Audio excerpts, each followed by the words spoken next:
소희야, 네가 또 딸을 내샀구나. 죄송합니다, 어머님. 제1장 마마, 이번에도 또 딸입니다. 산파에 떨리는 목소리가 고요한 내실을 가득 메웠습니다. 촛불이 흔들리는 가운데 땀으로 범벅이 된 여인의 얼굴에 절망이 스며들었습니다.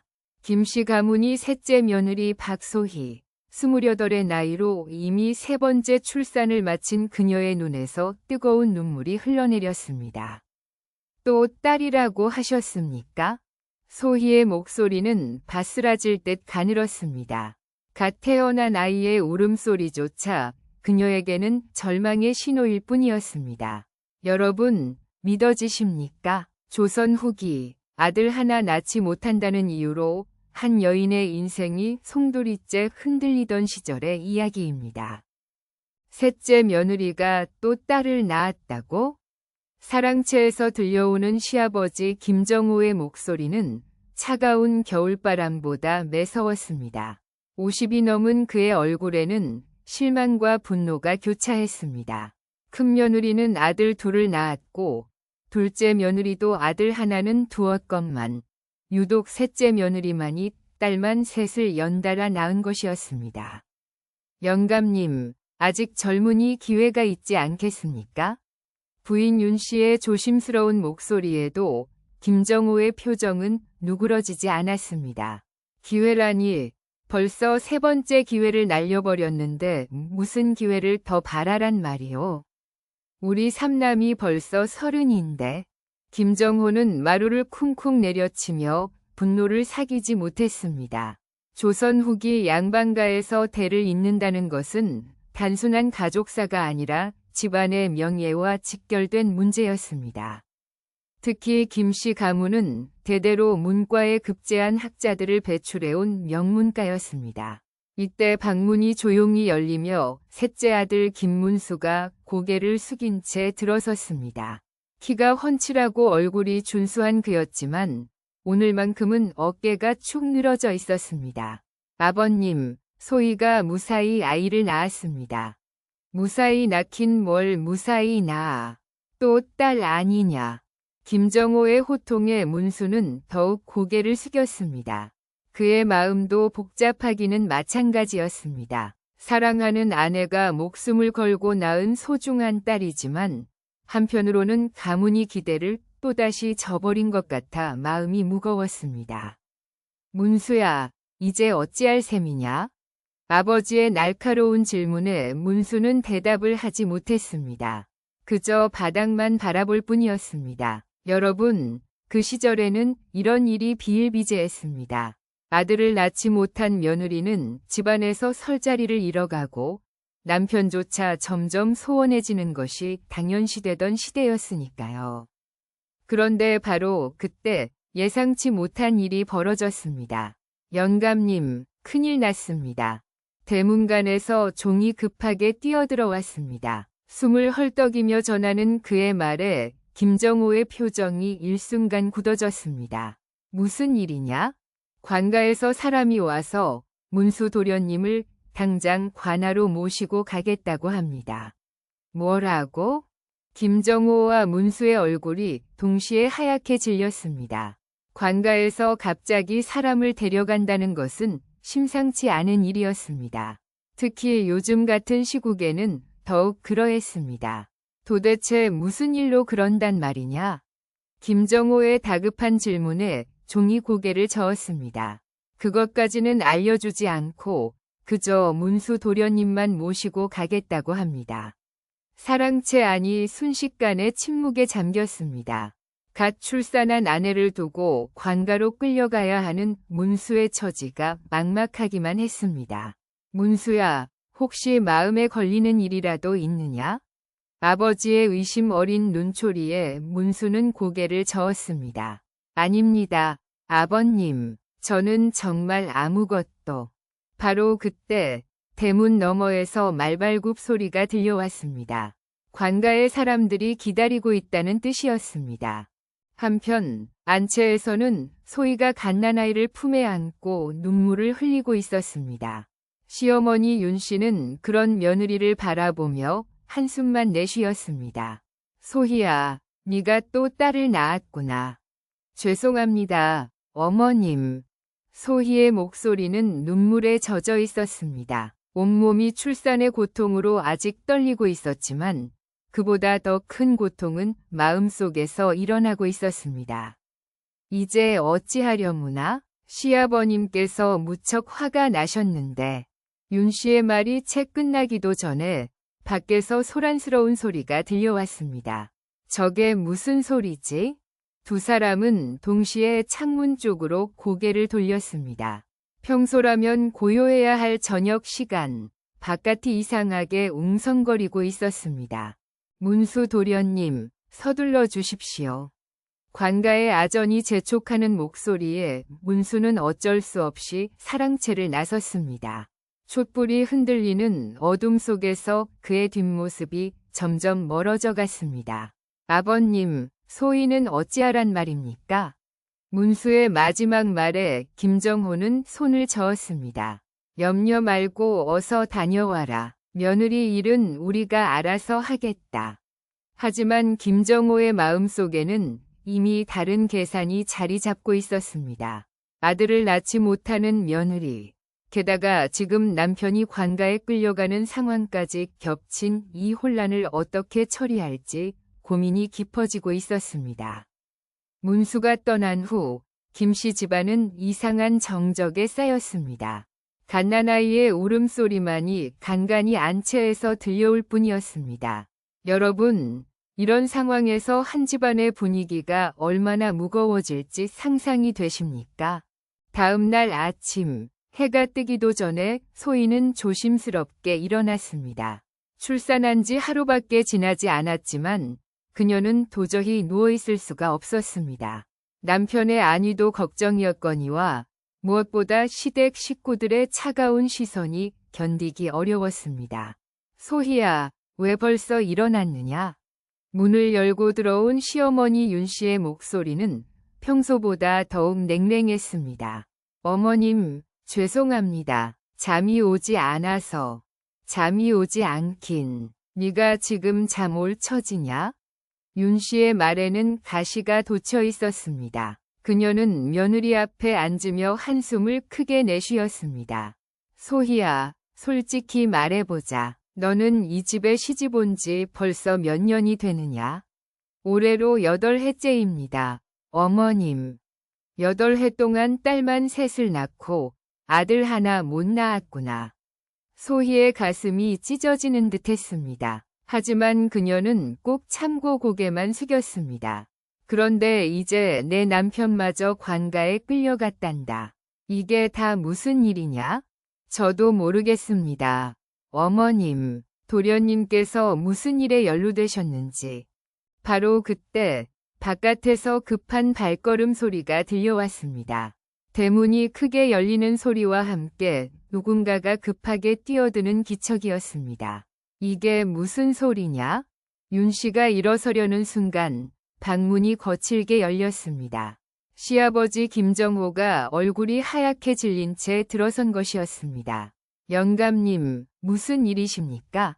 윤 씨의 놀란 목소리에 김정호는 잠시 말을 잇지 못했습니다.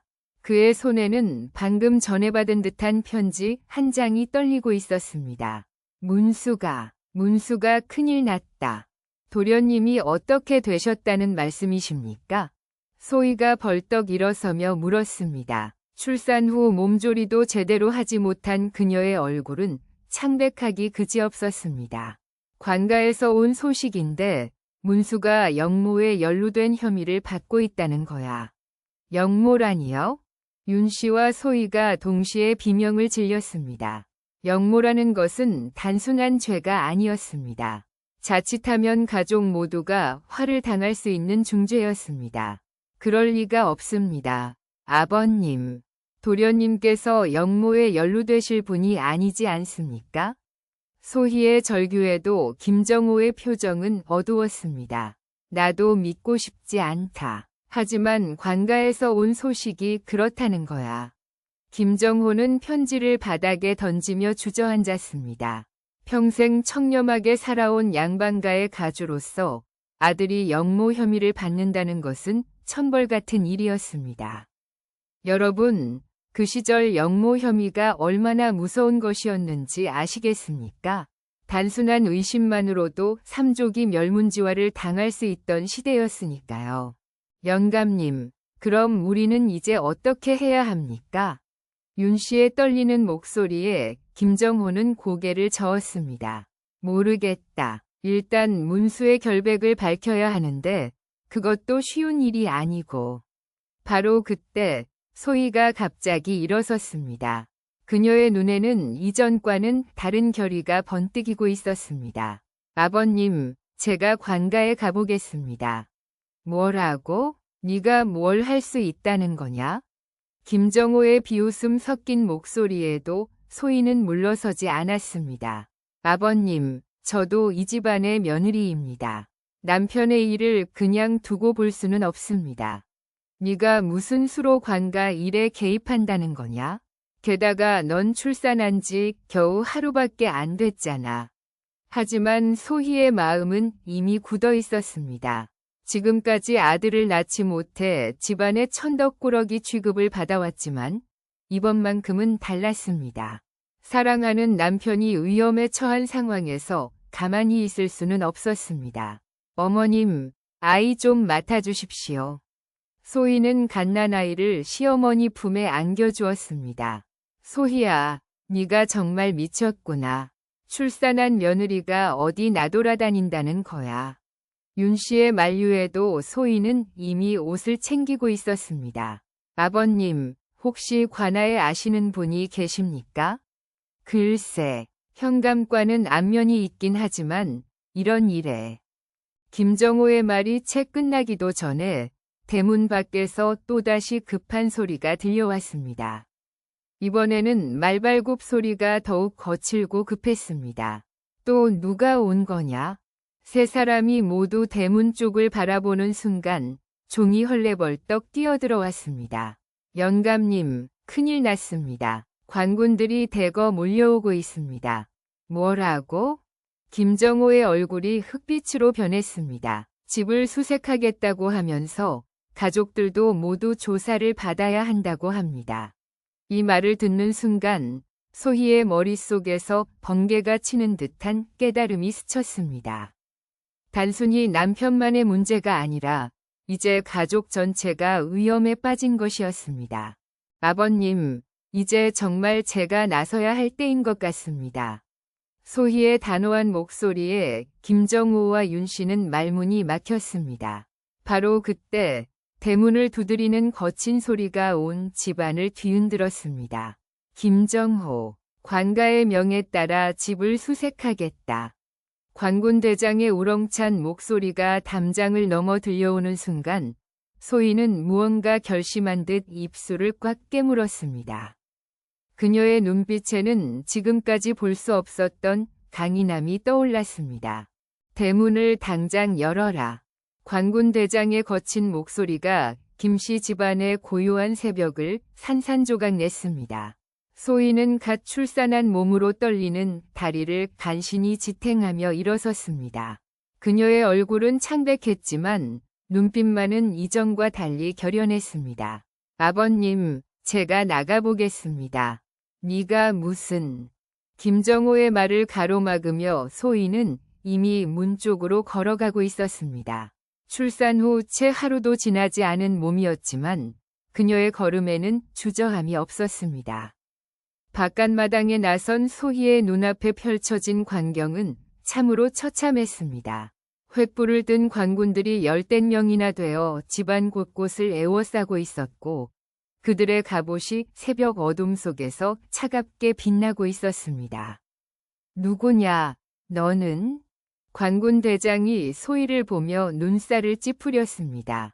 그는 40 남짓한 나이로 수염이 덥수룩하고 눈빛이 매서운 사내였습니다. 저는 이 집 셋째 며느리 박소희라고 합니다. 소희의 목소리는 떨렸지만 또렷했습니다. 관군 대장은 그녀를 위아래로 훑어보며 코웃음을 쳤습니다. 며느리가 나올 일이냐? 내 남편 김문수는 어디 있느냐? 남편은 어제 관가로 끌려갔습니다. 대장님께서도 아시지 않습니까? 소희의 대답에 관군 대장의 표정이 더욱 험악해졌습니다. 그렇다면 더욱 좋지. 역적의 가족들이 어떤 음모를 꾸미고 있는지 낱낱이 밝혀내겠다. 역적이라니요? 저희 남편이 무슨 역적이란 말씀입니까? 소희의 목소리가 높아졌습니다. 하지만 관군 대장은 손짓으로 부하들에게 신호를 보낼 뿐이었습니다. 모든 방을 뒤져라. 영모와 관련된 문서나 물건이 있는지 찾아보라. 관군들이 일제히 집 안으로 몰려들기 시작했습니다. 사랑채, 안채, 심지어 곳간까지 그들의 거친 발걸음이 닿지 않는 곳이 없었습니다.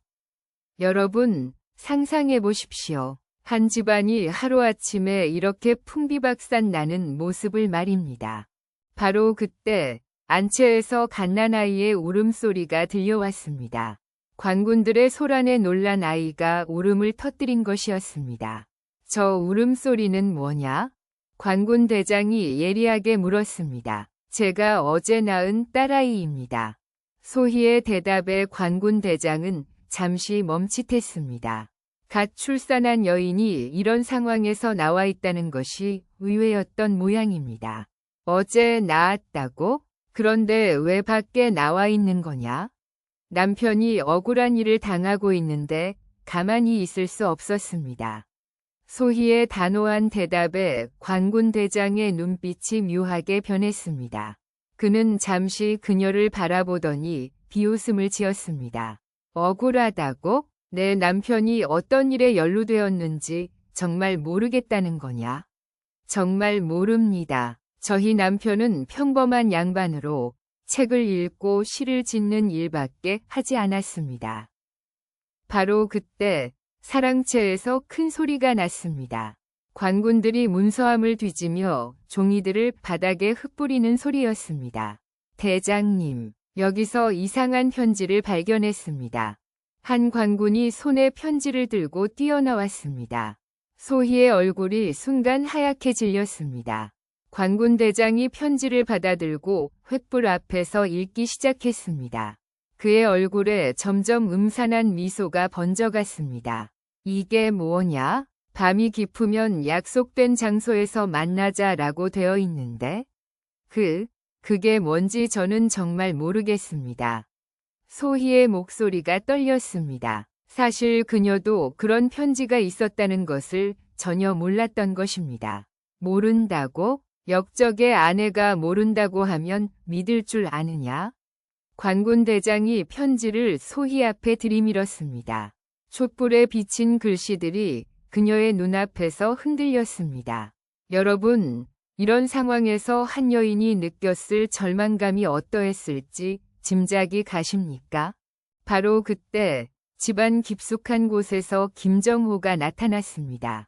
그의 얼굴은 흑빛으로 변해 있었고 손은 부들부들 떨리고 있었습니다. 관군 대장님, 제가 이 집의 가주 김정호입니다. 김정호라고? 좋다. 내 아들 놈이 저지른 일에 대해 똑똑히 들어보자. 관군 대장이 김정호 앞으로 성큼 다가섰습니다.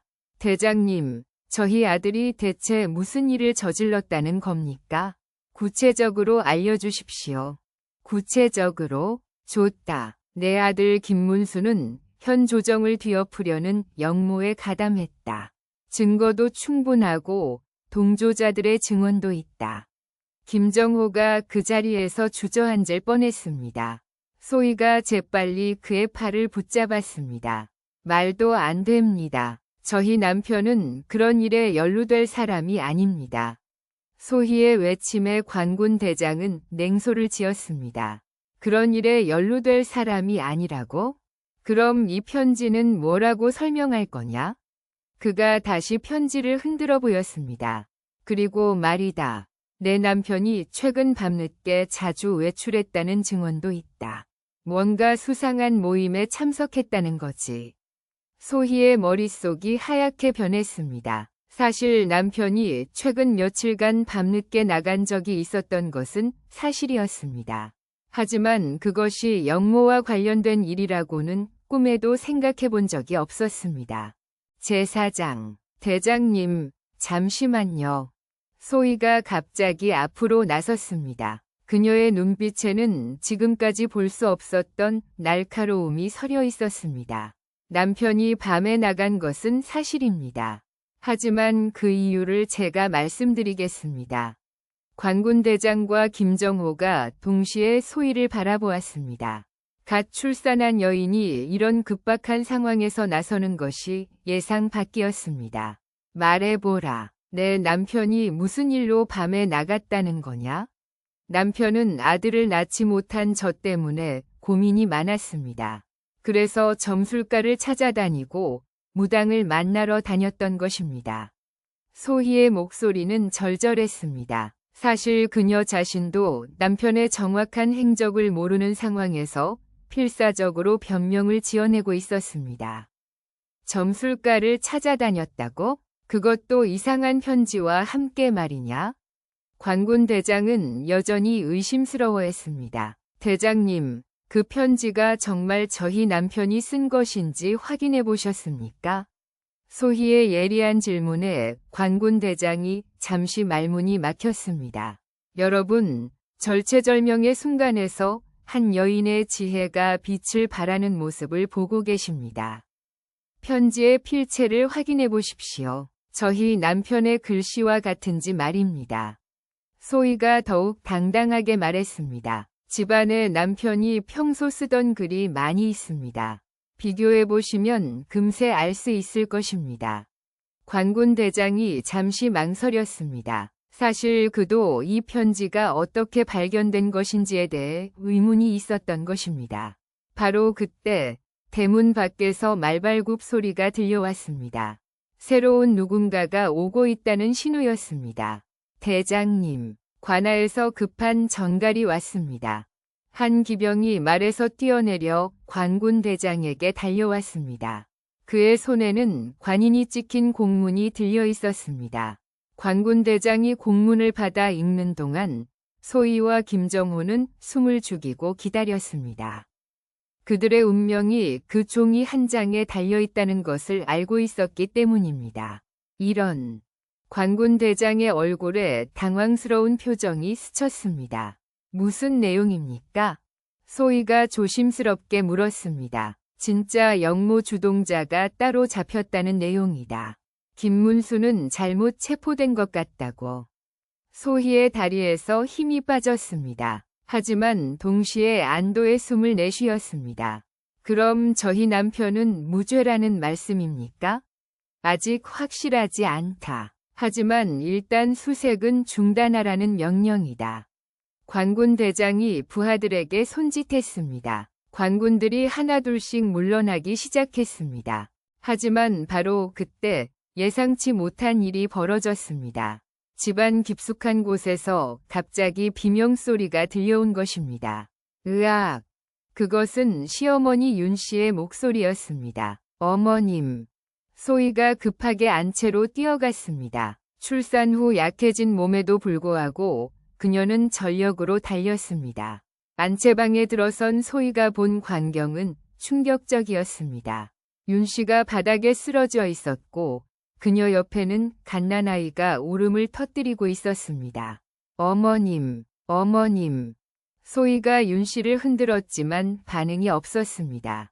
그녀의 얼굴은 새하얗게 질려 있었고 입에서는 거품이 흘러나오고 있었습니다. 이게 무슨 일이야? 뒤따라 들어온 김정호가 아내의 모습을 보고 경악했습니다. 아버님, 어머님께서 독을 드신 것 같습니다. 소희의 외침에 김정호의 얼굴이 하얗게 변했습니다. 바로 그때 윤 씨 옆에서 작은 약병이 굴러나왔습니다.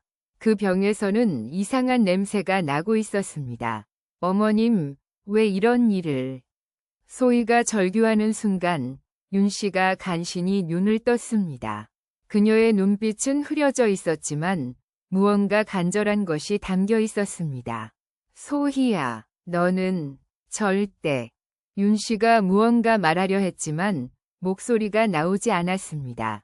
어머님, 무슨 말씀을 하려는 거예요? 소희가 귀를 윤 씨 입 가까이 대었습니다. 문수는 정말로 역적이다. 윤 씨의 마지막 말이 소희의 귓가에 떨어지는 순간 온 세상이 무너지는 듯했습니다. 제5장 어머님. 소희의 절규가 안채를 진동시켰습니다. 윤 씨의 입에서 흘러나온 마지막 말. 문수는 정말로 역적이다.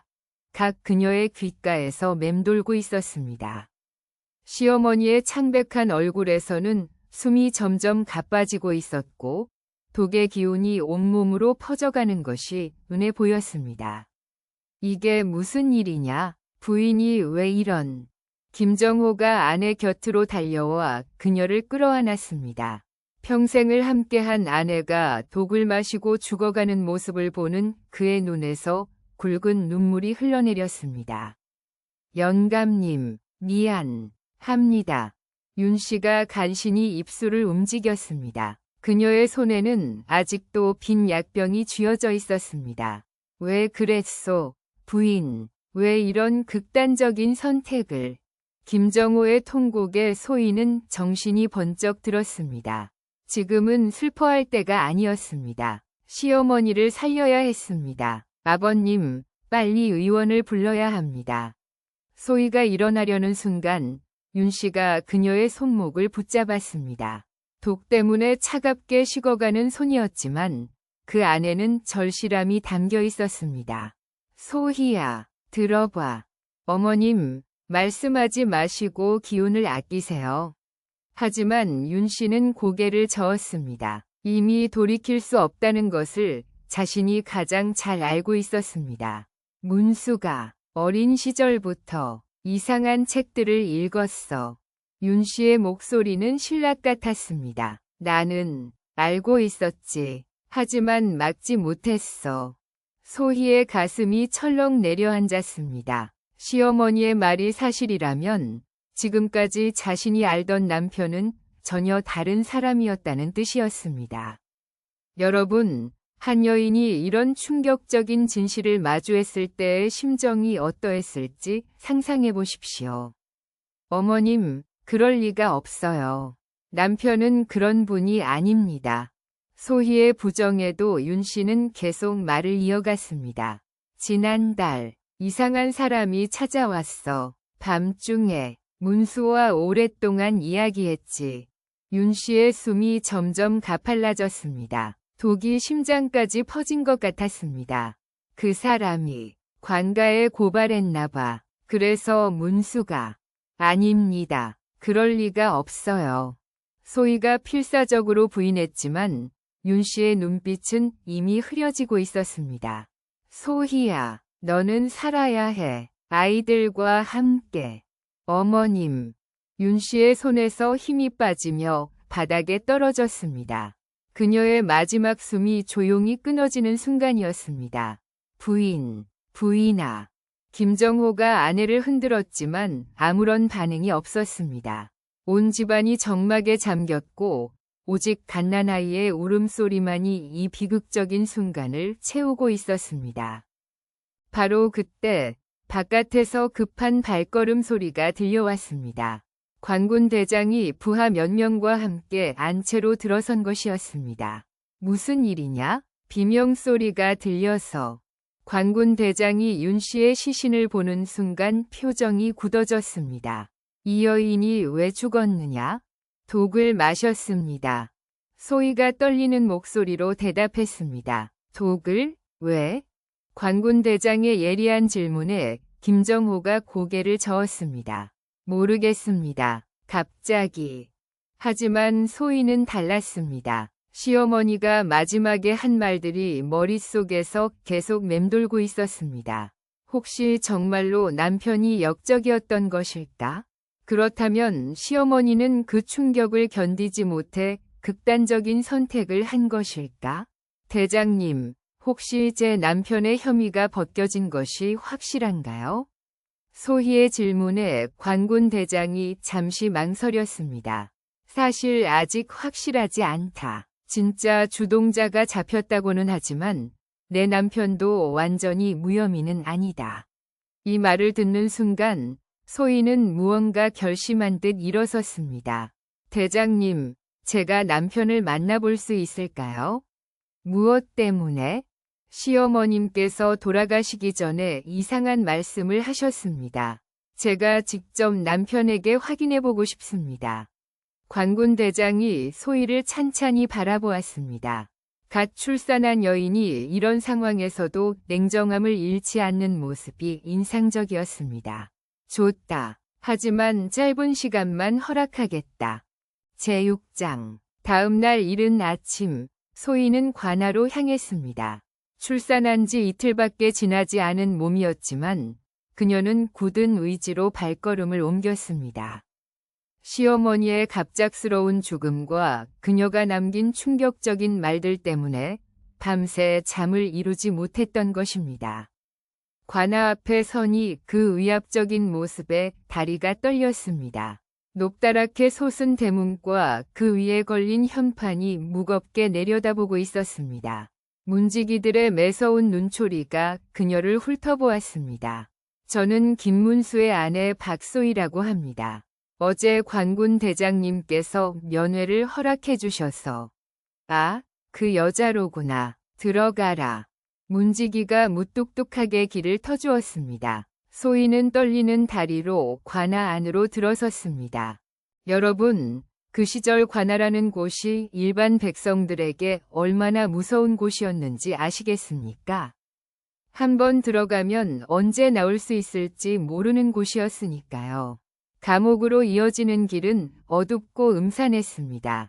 양쪽 벽에서는 습기가 흘러내리고 있었고 곳곳에서 신음소리와 탄식이 들려왔습니다. 소희는 코를 막으며 간신히 걸어갔습니다. 여기다.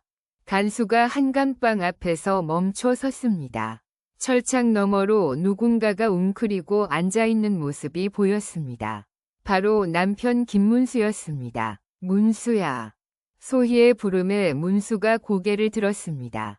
평소 단정했던 그의 모습은 온데간데 없고 머리는 헝클어져 있었으며 얼굴에는 수염이 거칠게 자라나 있었습니다. 며칠 만에 완전히 다른 사람이 되어버린 것 같았습니다. 소희야? 네가 어떻게 여기까지? 문수가 철창 가까이 다가왔습니다. 그의 눈에는 놀라움과 미안함이 뒤섞여 있었습니다. 당신 정말 아무것도 모르겠어요? 왜 이런 일이 생긴 건지. 소희의 간절한 질문에 문수는 잠시 말을 잇지 못했습니다. 그의 눈빛이 흔들리고 있었습니다. 소희야, 나는 시어머님께서 돌아가셨어요. 소희의 말에 문수의 얼굴이 하얗게 질렸습니다. 어머님이? 왜? 독을 드셨어요. 돌아가시기 전에 이상한 말씀을 하셨어요. 소희가 시어머니의 마지막 말을 전했을 때 문수의 표정은 완전히 굳어졌습니다. 그는 철창을 잡고 있던 손에 힘을 주며 고개를 떨구었습니다. 역시 어머님께서 아시고 계셨구나. 이 말을 듣는 순간 소희의 가슴이 철렁 내려앉았습니다. 그럼 정말로. 소희야, 미안하다. 너에게 거짓말을 했다. 문수의 고백에 소희는 말문이 막혔습니다. 세상이 무너지는 것 같았습니다. 나는 정말로 영모에 가담했다. 이 나라의 썩어빠진 정치를 바로잡고 싶었다. 어떻게 그런 일을. 소희의 목소리는 떨림으로 가득했습니다. 몇 달 전부터 뜻을 같이 하는 사람들과 모임을 가져왔다. 조정의 부패를 개혁하고 백성들의 삶을 나아지게 하려고 했던 것이다.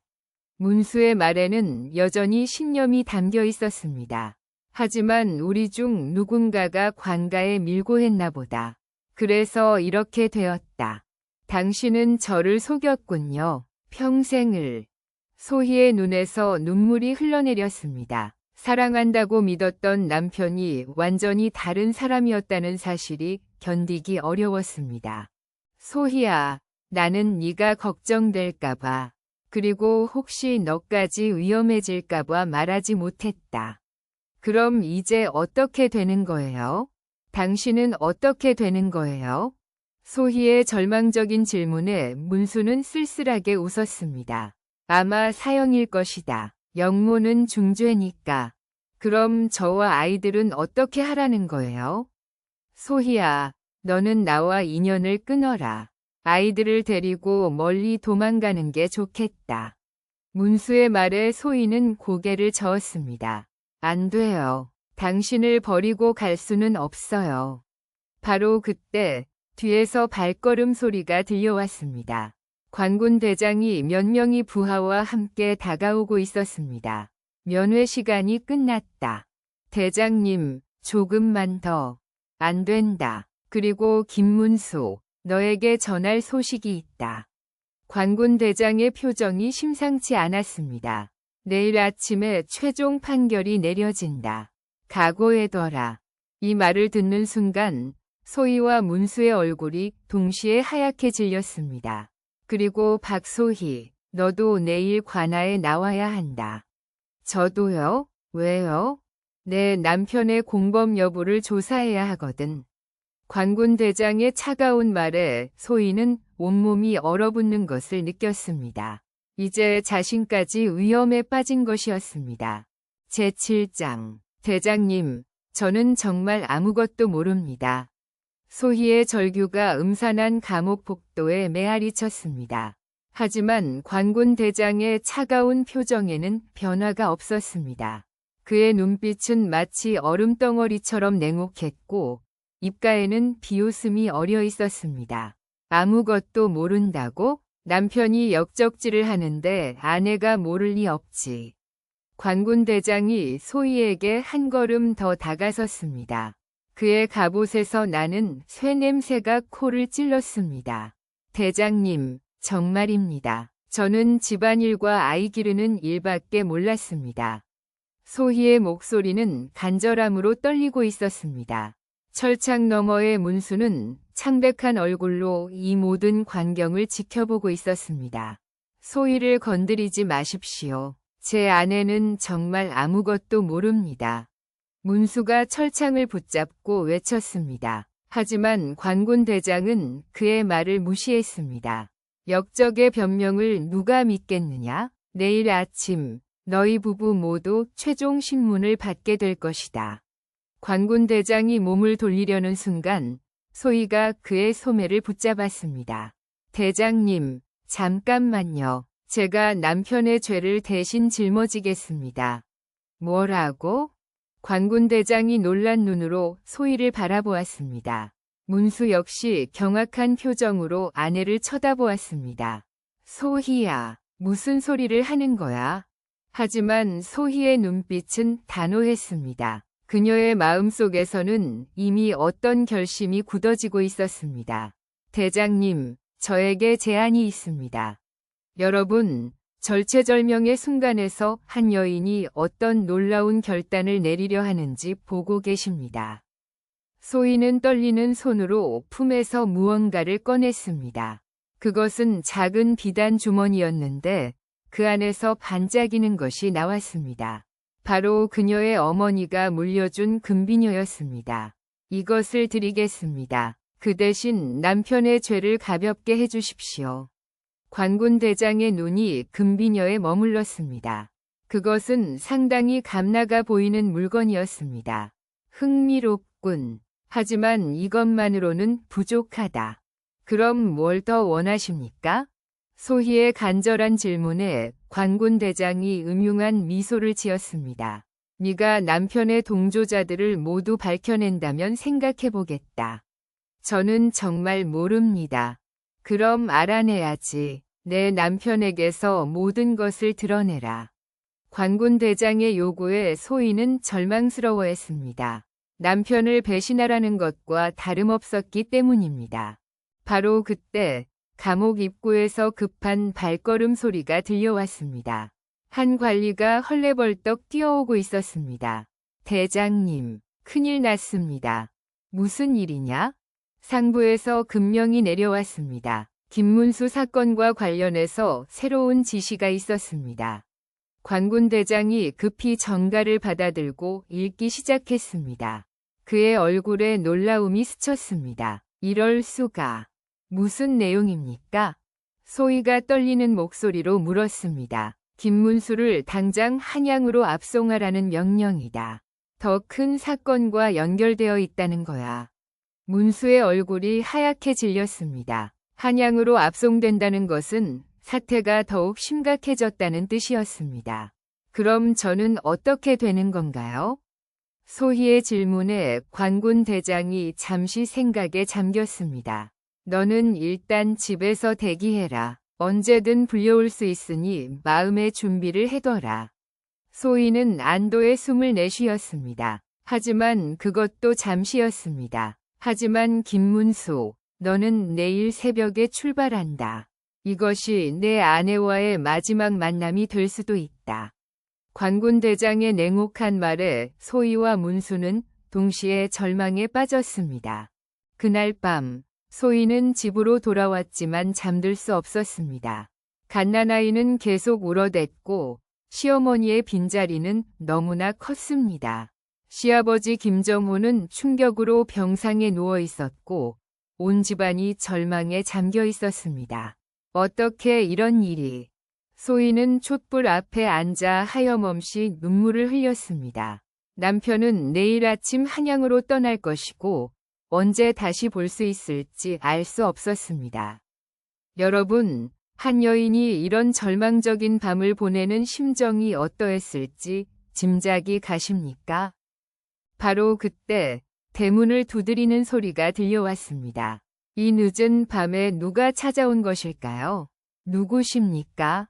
소희가 조심스럽게 물었습니다. 김문수의 친구 이봉구라고 합니다. 급한 일로 왔습니다. 문 너머에서 들려오는 남자의 목소리는 다급했습니다. 소희는 잠시 망설였습니다. 이런 시국에 모르는 사람을 들여보내는 것은 위험했기 때문입니다. 무슨 일로 오셨습니까? 문수를 구할 방법이 있습니다. 문을 열어주십시오. 소희의 가슴이 뛰기 시작했습니다. 정말로 남편을 구할 방법이 있다는 것일까요? 마침내 문을 연 소희 앞에 서 있는 남자는 30대 초반으로 보이는 선비였습니다. 그의 얼굴에는 진지함이 가득했고 눈빛은 예리했습니다. 부인, 시간이 많지 않습니다. 들어가서 이야기하겠습니다. 이봉구가 재촉하는 모습을 보니 정말 급한 일인 것 같았습니다. 소희는 그를 안채로 안내했습니다. 부인, 문수가 내일 한양으로 압송되는 것을 알고 계시죠? 네, 들었습니다. 그럼 한양에 가면 어떻게 될지도 아시겠군요. 이봉구의 침중한 목소리에 소희는 고개를 끄덕였습니다. 한양에 가면 더 큰 고문과 신문이 기다리고 있을 것이었습니다. 그런데 압송 도중에 구출할 방법이 있습니다. 정말입니까? 소희의 눈이 희망으로 빛났습니다. 네, 하지만 부인의 도움이 필요합니다. 제 도움이요? 압송 행렬이 지나갈 길목에서 부인이 해야 할 일이 있습니다.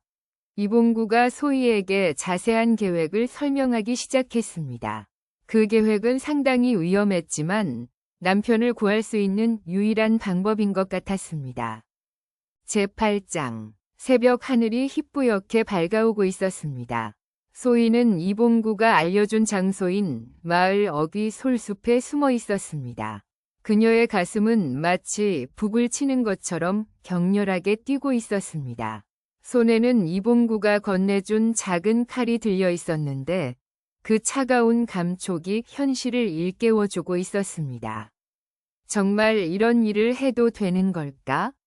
소희는 속으로 자신에게 물었습니다. 하지만 사랑하는 남편을 구하기 위해서라면 무엇이든 할 각오가 되어 있었습니다.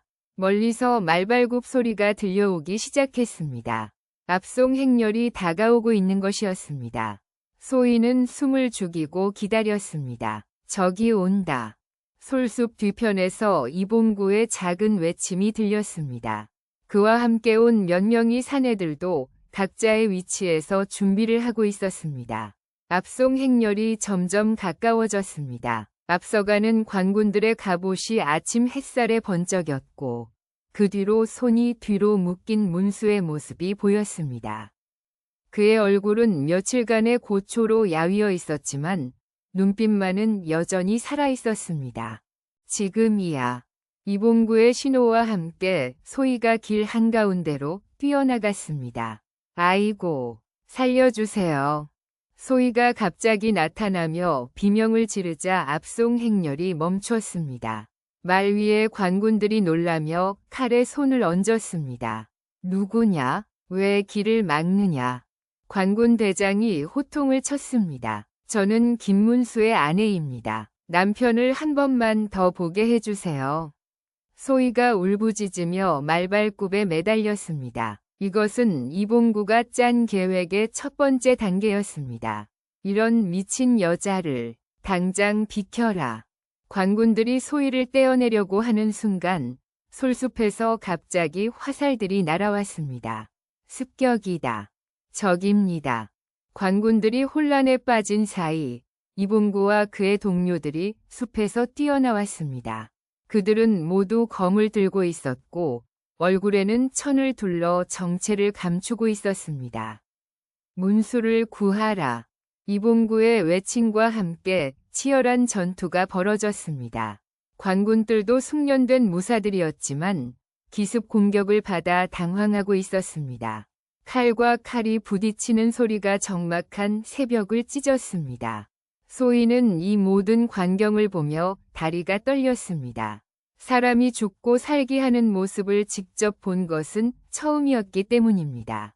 여러분, 한 여인이 남편을 구하기 위해 이런 위험천만한 일에 뛰어드는 모습을 보고 계십니다. 소희야, 위험해, 피해. 묶여있던 문수가 아내를 보고 외쳤습니다. 하지만 소희는 오히려 그에게 달려갔습니다.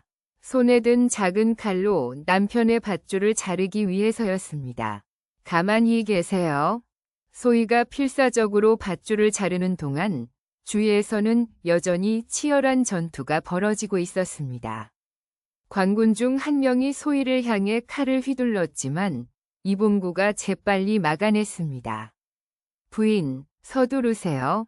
이봉구의 재촉에 소희는 마침내 밧줄을 자르는 데 성공했습니다. 문수가 자유의 몸이 된 순간이었습니다. 문수야, 빨리 도망가. 이봉구가 외쳤습니다. 하지만 그때 예상치 못한 일이 벌어졌습니다. 뒤에서 관군 증원부대가 달려오고 있었던 것입니다. 저쪽에서 관군들이 더 오고 있습니다. 누군가의 외침에 모든 사람들이 뒤를 돌아보았습니다. 정말로 10여 명의 관군들이 말을 타고 이쪽으로 달려오고 있었습니다. 이런, 계획이 틀어졌다. 이봉구의 얼굴이 창백해졌습니다. 이렇게 되면 모두가 위험에 빠질 수 있었습니다. 소희야, 너만이라도 도망가. 문수가 아내의 손을 잡고 말했습니다. 하지만 소희는 고개를 저었습니다. 안 돼요. 당신을 두고 갈 수 없어요.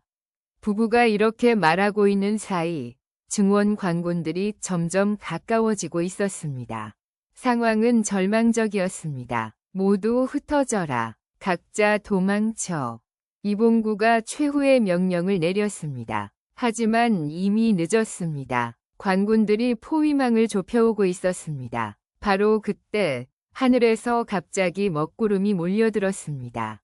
그리고 굵은 빗방울들이 떨어지기 시작했습니다.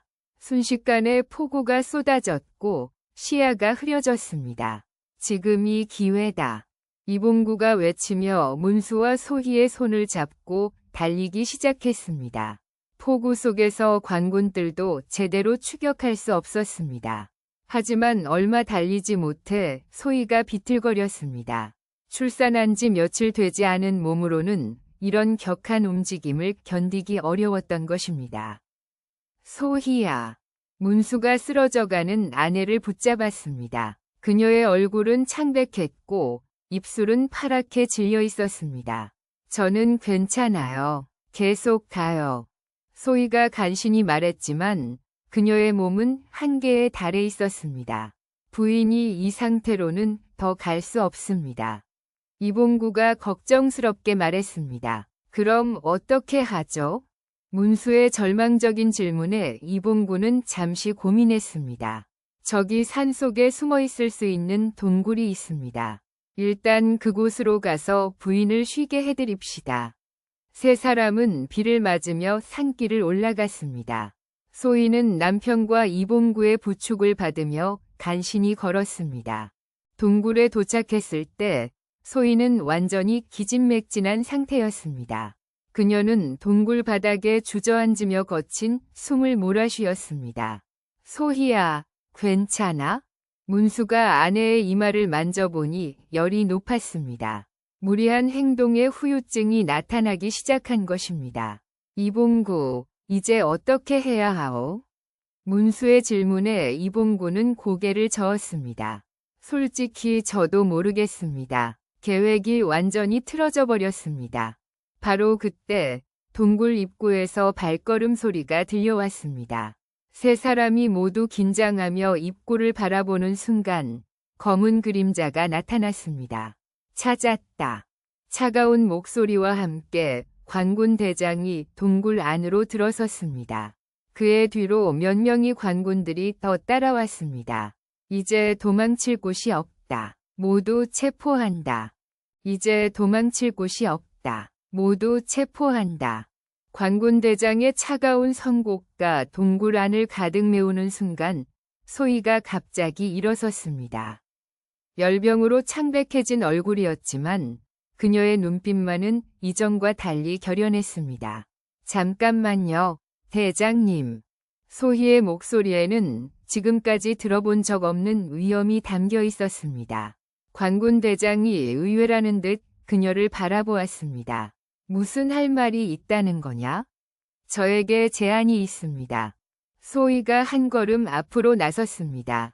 문수와 이봉구는 걱정스러운 눈으로 그녀를 바라보았습니다. 제가 관가에 유용한 정보를 제공해드리겠습니다.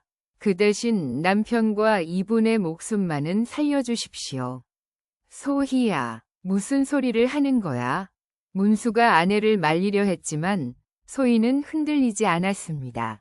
어떤 정보 말이냐?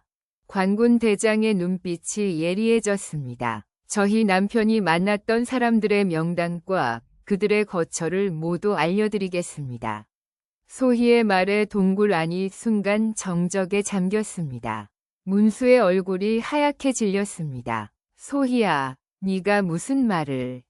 남편, 이미 모든 것이 끝났어요. 더 이상 버틸 수 없어요.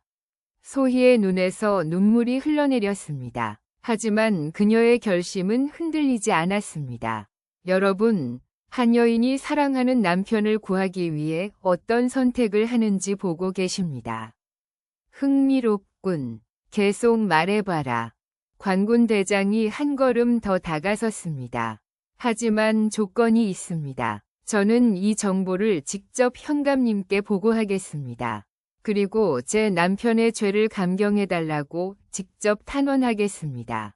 네가 감히 현감님께 직접... 관군 대장이 비웃으려는 순간 소희가 다시 품에서 무언가를 꺼냈습니다. 이번에는 작은 종이 뭉치였습니다. 이것은 저희 집안의 토지 문서입니다. 이것도 함께 바치겠습니다. 관군 대장의 눈이 번뜩였습니다. 김씨 집안의 토지는 상당한 가치가 있다는 것을 알고 있었기 때문입니다. 좋다. 너의 제안을 받아들이겠다. 대장님. 문수가 절규했지만 이미 늦었습니다. 소희는 모든 것을 걸고 남편을 구하려는 마지막 도박을 시작한 것이었습니다. 며칠 후 관아에서는 특별한 신문이 열렸습니다. 소희는 약속대로 남편과 관련된 모든 정보를 털어놓았습니다. 그녀의 증언은 상세했고 현감도 그 진실성을 인정할 수밖에 없었습니다. 박소희, 내 증언 덕분에 더 큰 영모의 뿌리를 뽑을 수 있었다. 현감의 말에 소희는 고개를 숙였습니다. 남편을 배신한 것 같아 마음이 아팠지만 이것이 그를 살리는 유일한 방법이었습니다. 그런데 내 남편 김문수의 죄는 여전히 중하다. 다만 내 공로를 인정하여 사형 대신 유배를 보내겠다. 정말입니까? 소희의 눈에 희망이 번뜩였습니다. 제주도로 종신 유배를 명한다. 그리고 너는 현감이 잠시 말을 멈췄습니다. 저는 어떻게 됩니까? 너의 공로를 인정하여 특별한 처분을 내리겠다. 앞으로 이 고을의 기생청에서 일하며 관가의 심부름을 도우라. 소희의 얼굴이 순간 굳어졌습니다. 기생이 된다는 것은 양반가 며느리였던 그녀에게는 천민으로 떨어지는 것을 의미했습니다. 현감님, 그것만은 이것도 내 남편을 살려준 대가다. 거부할 수 없다. 현감의 단호한 말에 소희는 고개를 떨구었습니다. 여러분, 한 여인이 남편을 구하기 위해 치른 대가가 얼마나 혹독했는지 아시겠습니까? 한 달 후, 소희는 기생복을 입고 관가의 연회에 참석하고 있었습니다. 화려한 비단옷이었지만 그녀의 마음은 무겁기만 했습니다. 집에는 갓난아이와 두 딸이 시아버지와 함께 남아 있었습니다. 그런데 그날 밤 뜻밖의 소식이 전해졌습니다.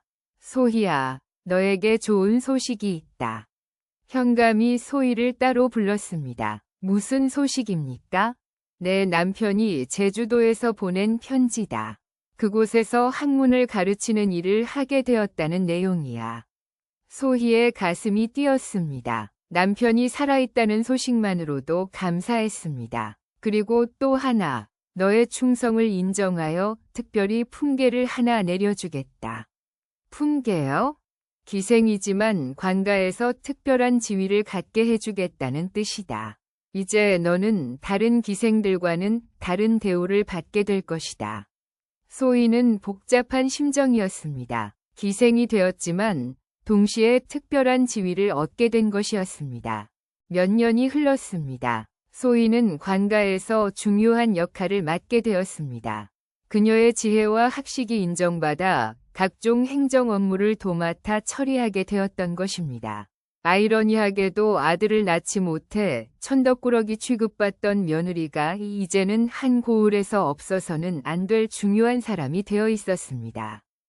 소희야, 이번에 새로 부임하는 부사님께서 너를 특별히 추천받고 싶어 하신다. 현감의 말에 소희는 놀랐습니다. 저를 추천받으신다고요? 내 능력이 소문이 나서 말이다. 한양에서도 내 이름을 알고 있더구나. 소희는 감회가 새로웠습니다. 아들 낳으려다 결국 벼슬을 얻게 된 기구한 운명이었습니다. 그해 가을, 드디어 제주도에서 소식이 왔습니다. 문수가 그곳에서 병사했다는 비보였습니다. 소희는 며칠 동안 방에서 나오지 못했습니다. 남편을 구하려고 모든 것을 바쳤지만 결국 영영 이별하게 된 것이었습니다. 하지만 슬픔 속에서도 그녀는 다시 일어섰습니다. 세 딸과 시아버지를 돌봐야 했고 관가에서의 임무도 소홀히 할 수 없었습니다. 시간이 더 흘러 소희가 40이 되었을 때 그녀는 이미 그 지역에서 가장 영향력 있는 여성 중 하나가 되어 있었습니다. 많은 사람들이 그녀의 조언을 구했고 관가에서도 중요한 결정을 내릴 때마다 그녀의 의견을 물었습니다. 어느 날 이미 장성한 첫째 딸이 어머니를 찾아왔습니다. 어머니, 저희가 어머니를 자랑스럽게 생각한다는 것을 아세요? 무슨 말이냐? 어머니께서는 아들을 낳지 못해 서름을 받았지만 결국 그 누구보다 훌륭한 일을 해내셨잖아요. 딸의 말에 소희의 눈가가 촉촉해졌습니다. 그렇구나. 아들을 낳으려다 벼슬을 얻었다고 해야 하나. 소희가 쓸쓸하게 웃었습니다. 여러분, 한 여인의 기고한 인생 역정을 보셨습니다. 아들을 낳지 못해 천덕꾸러기가 되었던 며느리가 남편을 구하려다 기생이 되었고 그 과정에서 자신만의 능력을 발휘하여 마침내 세상에서 인정받는 여성이 되었습니다. 조선 후기 여성에게 가해졌던 온갖 편견과 제약 속에서도 한 사람의 의지와 지혜는 결국 빛을 발할 수 있었습니다. 소희의 삶은 우리에게 말해줍니다. 때로는 우리가 원하지 않았던 길이 우리를 더 큰 세상으로 이끌어주기도 한다는 것을. 그리고 진정한 성공은 세상의 기준이 아니라 자신만의 방식으로 이루어낼 수 있다는 것을 말입니다.